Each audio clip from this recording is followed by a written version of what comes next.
Who looks outside dreams. Who looks inside awakes. These words by Carl Jung sound almost like a challenge. Are you truly living your own life, or merely following someone else's script? Think about how many times in the past few days you made a choice simply because that's how it's done, or others will approve. Since childhood, we've been taught to be convenient for society, to cater to others' expectations, and to conform to templates we never consciously chose.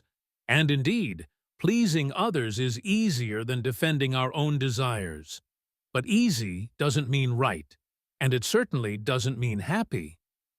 Recall at least one moment when you wanted to say a decisive no, but instead blurted out an accommodating yes, fearing criticism or judgment. That tiny episode is part of a vast web the world spins around us. We strive so hard to fit in that we willingly trade our freedom for comfort and for an external authority telling us how to properly live. Then you look in the mirror and see not yourself, but someone else's reflection, habits, opinions, and goals imposed from outside. Why fight for what your soul truly wants if you can just keep quiet, blend in with the crowd, and avoid extra questions? But what if a peaceful life in your comfort zone is actually turning into a slow inner death? Carl Jung insisted that our unconscious is not an enemy to lock in the basement, but a trusted ally shouting about how we really want to live. Every pang of doubt, every worry, every sudden feeling that something's off is no whim. It's a signal to pause and ask, why am I not allowing myself to be who I am? Whose approval am I really seeking? The problem is, humanity has been raised for centuries with the idea, be convenient, fit in, don't stand out. As a result, many people have no idea where the imposed persona ends and their real self begins. Do you believe you still control your life, or have you become a hostage to someone else's notion of what's normal? Where did these right images even come from? Parents, school, friends, society. From early childhood, everyone around us repeats, act like this, be like that, as if we're soft clay that can be molded into any shape. But here's the paradox. In trying to meet the crowd's expectations, we lose our ability to hear our own voice. The moment you assert yourself, you run into the question, what will people say? And to avoid conflict, you agree to be a convenient version of yourself. Can a person be happy when their inner desires constantly clash with prohibitions and unacceptable emotions? Jung called these repressed longings our shadow, all those impulses we hide from the world for fear they won't accept us. But the shadow doesn't vanish just because we ignore it. On the contrary, it will sabotage your plans, show up in nightmares, or weigh on you in moments of helplessness and vague dissatisfaction. To accept your shadow means to stop running from yourself and begin the journey to wholeness. Yes, you'll have to revisit many things, from your long-held beliefs to your social circle. But if you truly want to live rather than just exist, it's the only path. Imagine that one day you decide to stop playing the role of the good employee, the convenient friend, or the perfect child for your parents, and instead choose to follow your own impulse. How will those around you react? At first, they may be confused, not understand, even condemn you. You're breaking the usual script. But what happens next? The space once occupied by exhaustion and people-pleasing is filled by a sense of honesty and strength.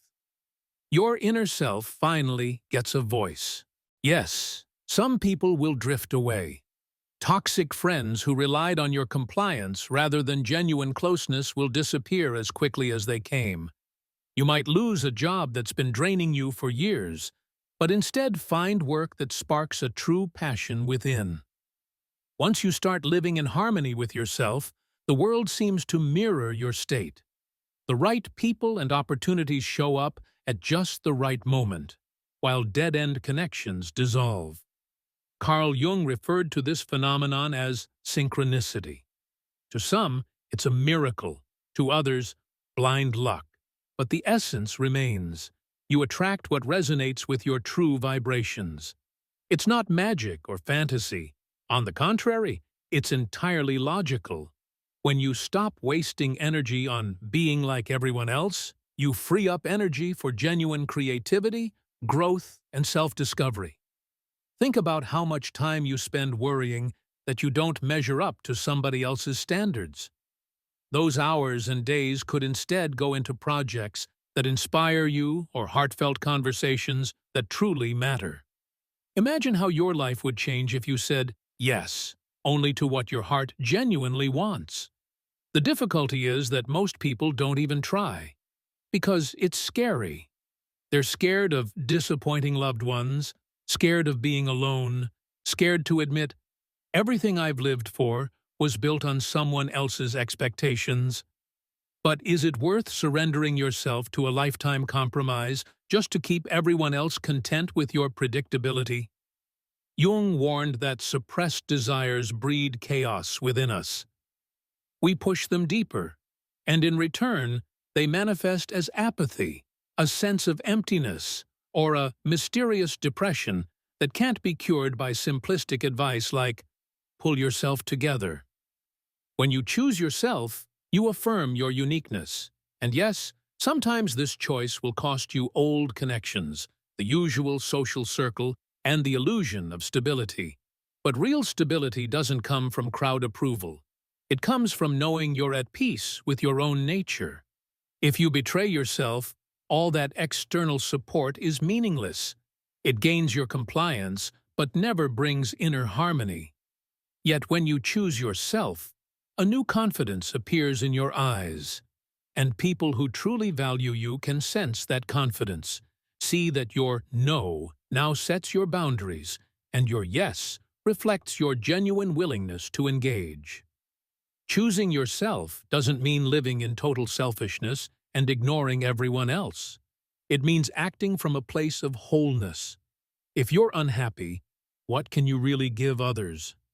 Half-drained energy, hidden grudges, constant resentment. But by staying true to your own values, your support, love, and care flow from a state of abundance. You no longer need to win favor. You simply share what you truly have inside, and that is the essence of mature freedom. You might protest, but what about obligations, family, debts, social roles I can't just abandon? Of course, nobody's saying you should drop everything today. Choosing yourself is a process, not a leap into the void. Start small. Allow yourself at least mentally to sketch out the life you've always dreamed of, but deemed unacceptable. Pay attention to the moments when a wave of resistance wells up inside, only for you to shove it back down. That wave shows you're going against yourself. Give it a voice.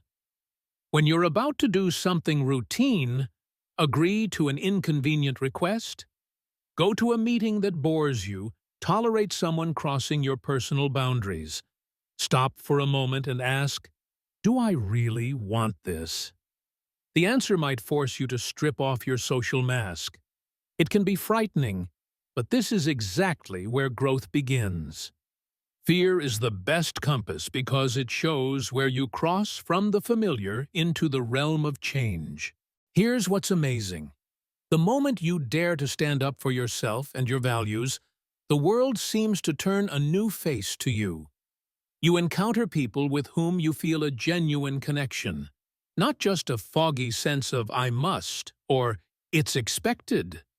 You discover projects that ignite your passion rather than those driven by someone else's definition of success. You stop wasting energy fighting yourself and use it to create something new and inspiring.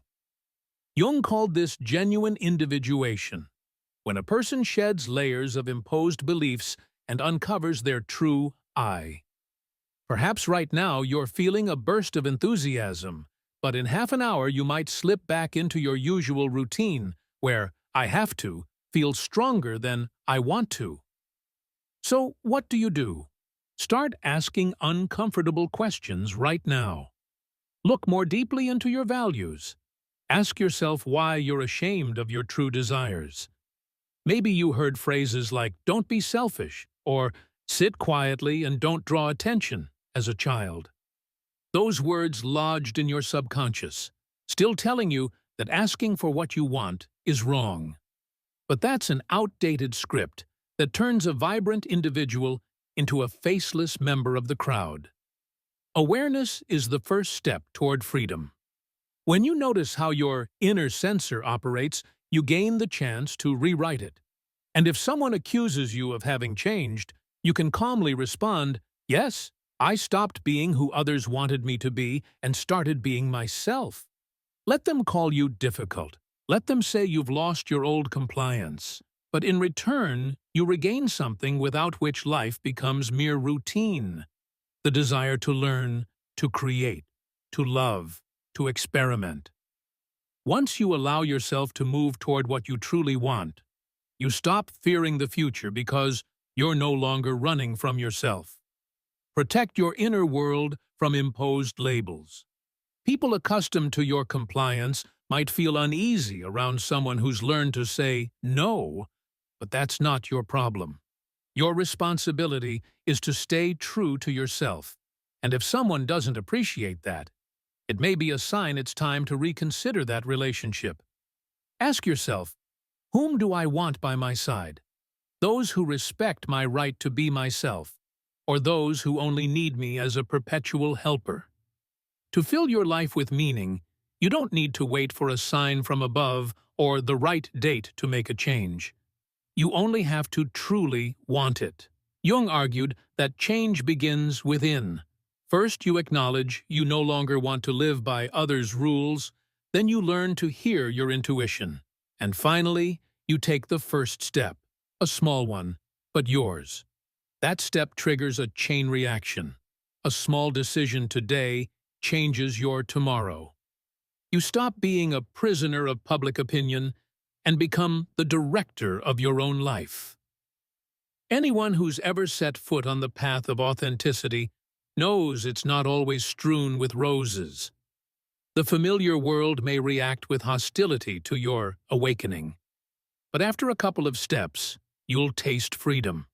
You'll start feeling an energy no external praise can give. There's no greater satisfaction than living on your own terms, at peace with your I. And then you simply cannot go back to endless people-pleasing. If you've listened up to this point, you're already halfway to change. Ask yourself, what are you ready to change right now? Maybe you'll refuse a burdensome obligation or have an honest conversation with someone whose expectations are crushing you. Or you'll at least write down, unfiltered, what you truly want. Let that be your first step. Share in the comments what changes are brewing for you and how you plan to choose yourself in a world used to dictating the rules. Our society desperately needs people who aren't afraid to defy convention. Each such trailblazer gives others permission to do the same, shifting the collective consciousness. And here's the most important question. Are you ready to stand up for your own happiness, even if it doesn't match someone else's idea of a proper life? Will you stop hiding your real desires under piles of "but what will everyone think"? Yes, fear won't vanish overnight. But if we trust Jung, behind every fear lies a piece of your soul yearning to be free. Let it come into the light. When at last you choose yourself, you don't become a loner. You become a whole person. And in that moment, the world takes on new colors and you stop merely dreaming and truly awaken to life.